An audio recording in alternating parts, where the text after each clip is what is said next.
കുവൈറ്റിലേക്ക് യാത്ര തിരിച്ച ആരോഗ്യമന്ത്രി വീണ ജോർജിന് യാത്രാനുമതി നിഷേധിച്ച കേന്ദ്ര സർക്കാർ 23 മലയാളികൾ മരിച്ച സാഹചര്യത്തിലാണ് മന്ത്രി കുവൈറ്റിലേക്ക് യാത്ര തീരുമാനിച്ചത്. സംസ്ഥാന സർക്കാരിന്റെ പ്രതിനിധിയായി കുവൈറ്റിലെത്തി കാര്യങ്ങൾ ഏകോപിപ്പിക്കാനായിരുന്നു മന്ത്രിയിൽ നിക്ഷിപ്തമായ ദൗത്യം.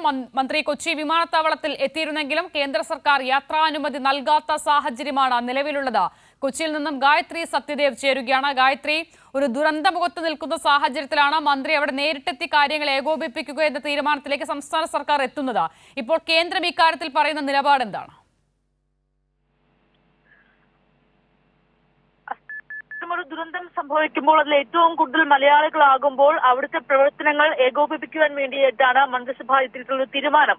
സംസ്ഥാനത്തിന്റെ ഒരു പ്രതിനിധിയെ കുവൈറ്റിലേക്ക് അയക്കാനുള്ള തീരുമാനമെടുത്തത്. അതിന്റെ ഭാഗമായാണ് മന്ത്രി ഇന്ന് യാത്രയ്ക്ക് 7:30 കൊച്ചി എയർപോർട്ടിൽ എത്തിച്ചേരുന്നത്. അതിനുശേഷം 8 മണിക്ക് ഫ്ലൈറ്റ് പോകാനിരിക്കെയാണ് കേന്ദ്രം യാത്രാനുമതി നിഷേധിച്ചു എന്നുള്ള കാര്യം മന്ത്രിയെ അറിയിക്കുന്നത്. പൊളിറ്റിക്കൽ ക്ലിയറൻസ് നൽകിയില്ല.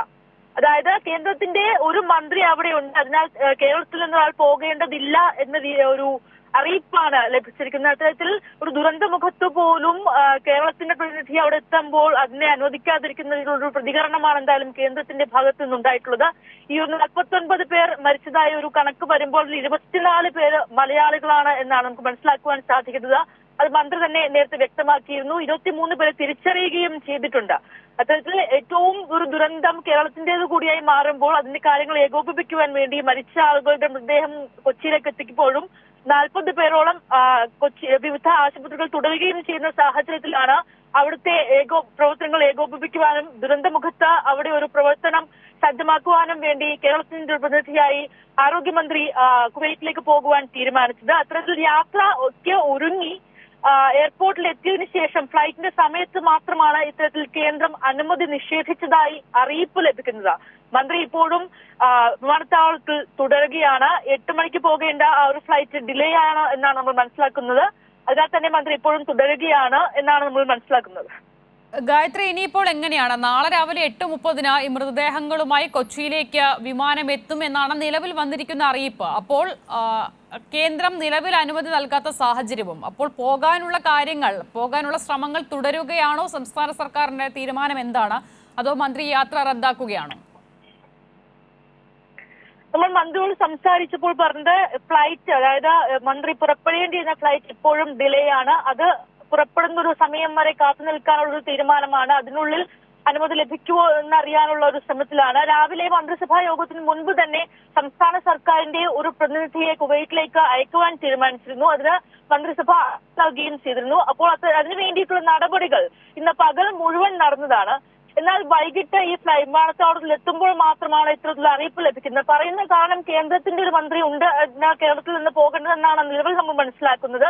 അത്തരത്തിൽ ഒരു പൊളിറ്റിക്കൽ ക്ലിയറൻസ് നൽകുന്നില്ല, അതിന്റെ ആവശ്യമില്ലാന്നൊരു വാദം ഉന്നയിക്കുകയും പൊളിറ്റിക്കൽ ക്ലിയറൻസ് നൽകാതിരിക്കുകയും ചെയ്യുന്ന ഒരു സാഹചര്യമാണ് നിലവിലുള്ളതെന്നാണ് നമുക്ക് നിലവിൽ മനസ്സിലാക്കുവാൻ സാധിക്കുന്നത്. അല്പസമയത്തിനുള്ളിൽ മന്ത്രി എയർപോർട്ടിൽ നിന്ന് വിമാനത്തിനകത്ത് നിന്ന് പുറത്തേക്ക് ഇറങ്ങുമ്പോൾ മന്ത്രിയുടെ ഭാഗത്ത് നിന്ന് തന്നെ എന്താണ് സംഭവിച്ചത്, എന്താണ് കേന്ദ്ര സർക്കാർ പറയുന്നത് എന്ന കാര്യത്തിൽ ഒരു വ്യക്തത ഉണ്ടാകും. മന്ത്രി ഈ ഒരു അനുമതി നിഷേധിക്കപ്പെട്ട സാഹചര്യത്തിൽ ഒരു യാത്ര തുടരുക എന്നൊരു ഉദ്ദേശം നടക്കാത്ത സാഹചര്യത്തിൽ അല്പസമയത്തിനുള്ളിൽ തന്നെ വിമാനത്താവളത്തിൽ നിന്ന് പുറത്തേക്ക് ഇറങ്ങും. അപ്പോൾ മന്ത്രിയുടെ പ്രതികരണം ലഭ്യമാകും. പ്രതികരണത്തിൽ നിന്നാണ് എന്താണ് കേന്ദ്രം പറയുന്ന കാര്യങ്ങൾ എന്ന് കൂടുതൽ വ്യക്തത വരേണ്ടിയിരിക്കുന്നത്.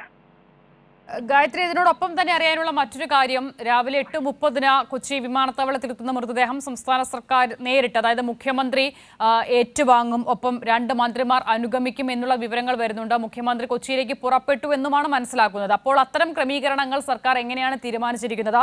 ആ വിവരങ്ങൾ കൂടി. മുഖ്യമന്ത്രി ആയിരിക്കും മൃതദേഹങ്ങൾ ഏറ്റുവാങ്ങുക പ്രധാനമായും. ഒപ്പം തന്നെ മന്ത്രിമാരായ കെ രാജൻ, പി രാജീവ്, വീണ മിനിസ്റ്റർ തുടരുകയാണെങ്കിൽ മിനിസ്റ്ററും അവിടെ ഉണ്ടാകുമെന്നാണ് മനസ്സിലാക്കുക. ഇത്രയും മന്ത്രിമാരുടെ സാന്നിധ്യത്തിലായിരിക്കും എത്തുന്ന 23 പേരുടെയും മൃതദേഹം ഏറ്റുവാങ്ങുക.